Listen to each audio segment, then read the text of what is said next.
Israel और Hamas के बीच बीते 6 महीनों से जंग जारी है। इजराइल की सेना गाजा में घुसकर हमास के ठिकानों पर हमले कर रही है। इसी बीच हमास के खिलाफ इजराइल की ये जंग अब एक निर्णायक मोड़ लेने वाली है।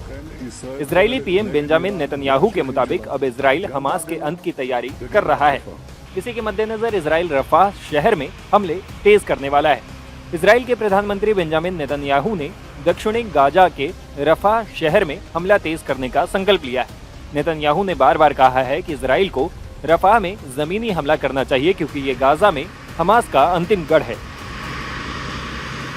ऐसे में नेतन्याहू का इशारा साफ है कि वो हमास के अंत की तैयारी कर रहे हैं।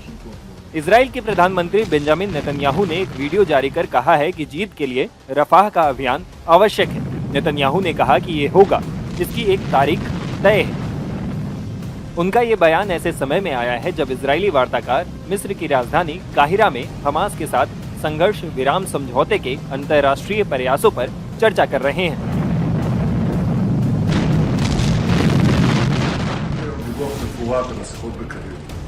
אנחנו פועלים כל הזמן להשגת מטרותינו, ובראשם שחרור כל חטופינו והשגת ניצחון מוחלט על חמאס।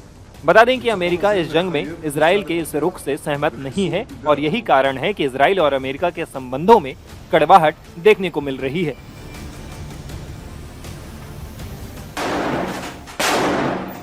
अमेरिका समेत अंतर्राष्ट्रीय समुदाय ने इजराइल के इस रुख का विरोध करते हुए कहा है कि इजराइल के इस हमले से रफाह में शरण लिए हुए तकरीबन 14 लाख नागरिकों की जान खतरे में पड़ जाएगी। हालांकि इस पर इजराइल का कहना है कि उसके पास नागरिकों की रक्षा की पूरी योजना है। इसी बीच इजरायली सेना की तरफ से कहा गया है कि उसने गाजा के दक्षिणी शहर खान यूनुस से अपने सैनिक वापस बुला लिया है।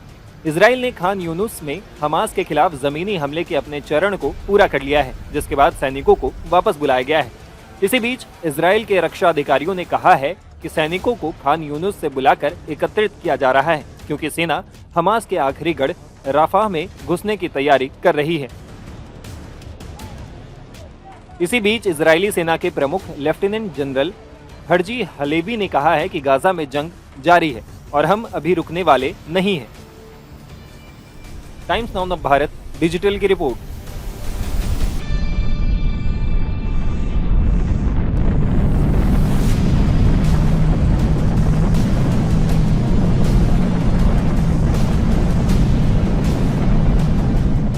For more of such videos, do like, share and subscribe to ET Now Swadesh.